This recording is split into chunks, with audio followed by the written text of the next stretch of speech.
सगळ्यात अगोदर तर मी जरंगे नावाच्या या व्यक्तीचा निषेध करतो, धिक्कार करतो आणि त्यांनी ज्या प्रकारे हुकुमशाही चालवण्याचा, हुकुमशाही भाष्य करण्याचा प्रयत्न केलाय त्याचा देखील मी निषेध करतो। जरंगे ज्या प्रकारे बोलत आहे की कुणाला म्हणतोय की तुडवतो आम्हाला, त्याच्यानंतर म्हणतो की लायकी नाही, त्याच्यानंतर म्हणतो कलंकित, ही भाषा जी आहे ही जाती अंध भाषा आहे।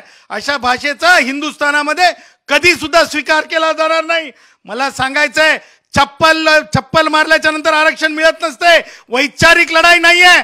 आणि मला त्याही पुढे जाऊन सांगायचंय, जरंगे ह्या एका व्यक्तीमुळं आज जे आपण पाहत आहात पिंपरी ह्या गावी ज्या प्रकारे एका म्हणजे मागासवर्गीय कुटुंबावर हल्ला होत आहे, त्या कुटुंबातला लेकरू लहान बाळ ज्या प्रकारे फेकून दिल्या जात आहे, ते बाळ म्हणत आहे, त्या बाळाचं स्टेटमेंट मीडियावर आलेलं पहा। अशा प्रकारच्या अत्याचाराची नव्याने उपजती ही जरंगेंमुळे आहे। त्याचबरोबर ह्या अगोदर सुद्धा तुम्हाला माहित असेल, कीर्तनकार जी व्यक्ती होती तुळशी गावची, सातारा जिल्ह्यातली, त्या व्यक्तीच्या नावी कुटुंबातली व्यक्ती केवळ मतदान केलं नाही म्हणून ही ते सुद्धा परिणाम ह्या जरंगेचा आहे। आणि मला सांगायचंय, सन्माननीय आमदार गोपीचंद पडळकर असतील किंवा माननीय मंत्री छगन भुजबळ असतील, त्यांच्या बाबतीमध्ये एकेरी बोलणं जरंगे आणि त्यातले त्यात भुजबळ साहेबांबद्दल म्हणणं की तुम्ही कलंकित आहात, हे ब्रीच ऑफ प्रिव्हिलेज आहे। माननीय सभापती महोदय जे विधानसभेचे आहेत त्यांना माझी विनंती आहे की तुम्ही सरकार म्हणून नाही तर सभापती म्हणून जरंगेला तुम्ही रीट इश्यू करा। सगळ्या माध्यमांसमोर जरंगे तुडवतोची भाषा करतोय, माननीय मंत्र्यांना तुम्ही रीट इश्यू करावी आणि 6 महिन्याची जेल जरंगेला झाली पाहिजे। का हे कायद्यातली तरतूद आहे, कायद्यातली तरतूद पाळली गेली पाहिजे। सन्माननीय गोपीचंदजी पडळकर साहेब असोत किंवा कोणीही सन्माननीय मंत्री महोदय असोत, लाज वाटायला पाहिजे प्रत्येकाला। अरे मला सांगा, एका बाजूला तुम्ही इतर नेत्यांना गावबंदी, तर एका म्हणजे ते कोणते पवार कुटुंबातलं ते पोरग, काय नाव आहे त्या पोराचं, त्या रोहित, त्या पोराला मात्र तुम्ही गावामध्ये प्रवेश राजकीय असून अशा प्रकारचं चालतंय काय? पडळकर साहेबांनी काही चुकीचं बोललेलं नाही। पडळकर साहेबांसोबत जे काही करण्याचा प्रयत्न झाला किंवा झाला असेल त्याचा आम्ही धिक्कार करतो। आणि मी जरंगे, हे कोणतं लक्षण आहे? हे मागासलेपणाचं लक्षण आहे, हे मागासलेपणाचं लक्षण असू शकत नाही। सरसकट आरक्षण तर सोडाच, सरसकट आरक्षण तर सोडाच, सरसकट आरक्षण तर सोडाच।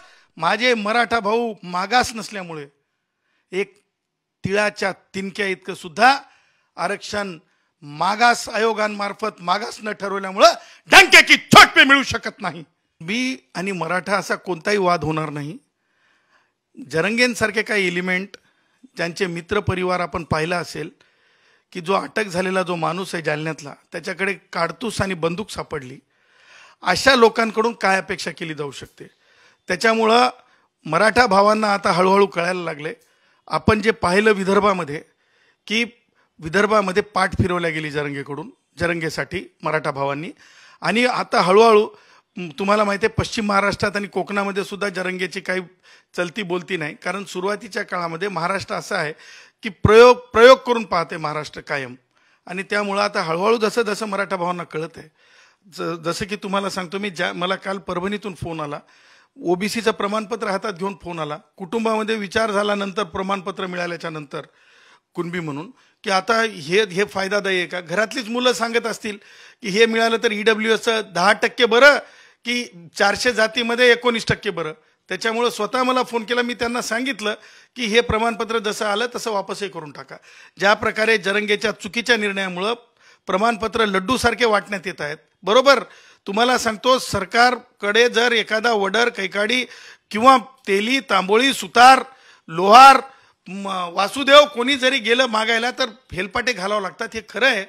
परंतु मराठा म्हणून कुणबी देण्यासाठी मात्र वेगळी व्यवस्था केलेली आहे। परंतु आता ज्यांना सर्टिफिकेट लड्डूसारखे दिवाळीच्या वाटण्यात आले ते सुद्धा लोक मला फोन करून विचारतात, या सर्टिफिकेटचा परिणाम काय? मी ते रेकॉर्डिंग्स वाजवू शकतो तुमच्यासमोर, पुरावे देऊ शकतो मी तुमच्यासमोर. आणि मी त्यांना सांगितलं, हे जर तुम्हाला पटत नसेल तर हे प्रमाणपत्र वापस न्या. ज्या प्रकारे कुणबीकरणाचे प्रमाणपत्र लड्डूसारखे वाटले गेले, त्याच प्रकारे ते प्रमाणपत्र वापस करण्यासाठीची सुद्धा रीग लागेल, लाईन लागेल. हे डंके की चोट पे सांगतो. ये बंबई दिलदारों की है जरंगे, ये बंबई कानून मानने वालों की है, ये बंबई भारत रत्न डॉक्टर बाबा साहेब अंबेडकर की है. ही आर्थिक राजधानी है, ही वैश्विक शहर है. इथे माननीय उच्च न्यायालयाने निर्देश घालून दिलेले आहेत, काय केलं पाहिजे, आंदोलन कुठं केलं पाहिजे आणि जीडीपी घसरला नाही पाहिजे. हे सगळं पाहण्याची जिम्मेदारी सरकारची आहे.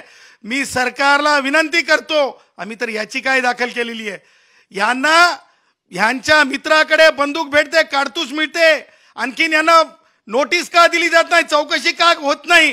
आम्ही त्याही पुढे जाऊन सांगतो, 24 तारखेच्या अगोदर यांना कायद्याच्या चौकटीत आणा. जरंगे तुझा अरे कार्य आता बस झाला. परत कॉस्ट ऑफ रिपिटेशन सांगतो, तू अटर्नी जनरल नाहीस जरंगे, तू ॲडव्होकेट जनरल नाहीस. त्यामुळे तू आपल्या मर्यादेत राहा. तू अशा प्रकारे इतरांना जर घालून पाडून अपमानित करून जातीय तेढ निर्माण करण्याचा प्रयत्न करत असेल तर हे खपून घेतलं. जरांगे पाटलांची मगरुरीची भाषा, कारवाई होत नसताना ते स्वतःला बॅरिस्टर समजतायत की अटर्नी जनरल. गुणरत्न सदावर्तेंचा हल्लाबोल. मराठा आंदोलक मनोज जरांगे पाटील यांच्या आंदोलनामुळे महाराष्ट्रात अशांतता निर्माण होतीये आणि विचारांची लढाई विचारांनी लढायला हवी. जरांगे पाटील इतरांवर खालच्या स्तरातून टीका करतायत. जरांगे सर्वांची लायकी काढत आहेत. आधी पोलिसांना लक्ष केलं, आता आमदारांच्या जातीवर जाऊन बोलत आहेत. जरांगे स्वतःला बॅरिस्टर समजत आहेत की अटर्नी जनरल, असा सवाल वकील गुणरत्न सदावर्ते यांनी मनोज जरांगे यांच्यावरती करत जोरदार हल्लाबोल केलेला आहे. मगरुरीतून, हुकुमशाहीतून ते बोलतायत. जरांगे पाटील हे मगरुरीतून बोलत आहेत, हुकुमशाहीतून बोलत आहेत. कुणाला मारून आणि गाड्या फोडून आरक्षण मिळत नाही. जरांगे यांनी महाराष्ट्रातील वातावरण खराब केलेलं आहे. रोज ते याला बघून घेतो, त्याला बघून घेतो अशा धमक्या देत आहेत. बंदूक आणि कोयते सापडलेले सोबती हे जरांगेंच्या सोबत आहेत. आतापर्यंत कायदेशीर बाबींमध्ये जरांगे यांना बोलवलं गेलेलं नाही. आतापर्यंत सरकारने सोयी सवलत दिली आहे, पण हे सर्वांची लायकी काढायला निघाल्यात आणि हे चालणार नाही. बेकायदेशीर आंदोलन करण्याची तरतूद नाही, हे जरांगे यांनी लक्षात ठेवावं, असं वकील गुणरत्न सदावर्ते यांनी म्हटलेलं आहे. जरांगे आंदोलनाने अशांतता निर्माण होत आहेत. अहमदनगरात एका कुटुंबाला ॲट्रॉसिटीला सामोरं जावं लागलेलं आहे. तुळशी गावात कुटुंबावर अत्याचार झाला आहे. याचा योग्य तपास झाला तर जरांगेंपर्यंत पोहोचेल. जरांगे यांनी किती कायदेशीर ज्ञान आहे हे बोलण्याची वेळ आलेली आहे. आमदारांवर चप्पलफेक करणं कोणत्या प्रकारची मानसिकता आहे आणि कोणत्या प्रकारचं मागासलेपण आहे, असा सवाल गुणरत्न सदावर्ते यांनी यावेळेस उपस्थित केलेला आहे. मनोज जरांगेंबाबत डेमोक्रसी नाहीये, तर भुजबळांचा अपमान करून जरांगे हे ते दर्शवत आहेत की आपण मागास नाहीत. छगन भुजबळ यांना कलंकित म्हणून देखील जरांगे यांच्यावर कारवाई होत नाही. आमदारांच्या जातीवर जाऊन बोलतायत. प्रवीण दरेकर लोकप्रतिनिधी आहेत. लोकप्रतिनिधी जात पाहून काम करत नसतात, हे जरांगे यांनी लक्षात ठेवावं. आंदोलन कसं करावं याविषयी नियम आहेत. तोडफोड, जाळपोळ करणाऱ्यांवर दंडवसुली केली जाते. जोपर्यंत कायद्याच्या चौकटीत जरांगे यांना आणत नाहीत तोपर्यंत हे असंच चालू राहणार आहे. जरांगेंच्या बाबतीत डेमोक्रसी नाहीये तर मोबोक्रॉसी झालेली आहे, अशी टीका वकील गुणरत्न सदावर्ते यांनी केली आहे. मराठ्यांना ओबीसीतूनच आरक्षण द्या अशी मागणी मनोज जरांगे पाटील सातत्याने करतात. त्याला मंत्री छगन भुजबळ यांनी कडाडून विरोध केलेला आहे. याशिवाय कुणबी नोंदी आणि शिंदे समिती रद्द करण्याची मागणी राष्ट्रवादी काँग्रेस अजित पवार गटाचे नेते छगन भुजबळ यांनी केलेली आहे. आरक्षणाच्या मुद्द्यावरून दोन्ही नेते एकमेकांवर सडकून टीका करताना दिसत आहेत आणि यातच आता विधिज्ञ गुणरत्न सदावर्ते यांनी मनोज जरांगे पाटील यांच्यावरती देखील टीका केलेली आहे. मनोज जरांगे पाटील यांच्या आंदोलनामुळे महाराष्ट्रामध्ये अशांतता निर्माण होती आहे आणि विचारांची लढाई विचारानेच लढायला पाहिजे, मनोज जरांगे पाटील खालच्या स्तरातून टीका करत आहेत आणि सर्वांची लायकी काढत आहेत. आधी त्यांनी पोलिसांना लक्ष केलेलं आहे आणि आता आमदारांच्या जातीवर जाऊन ते बोलतात.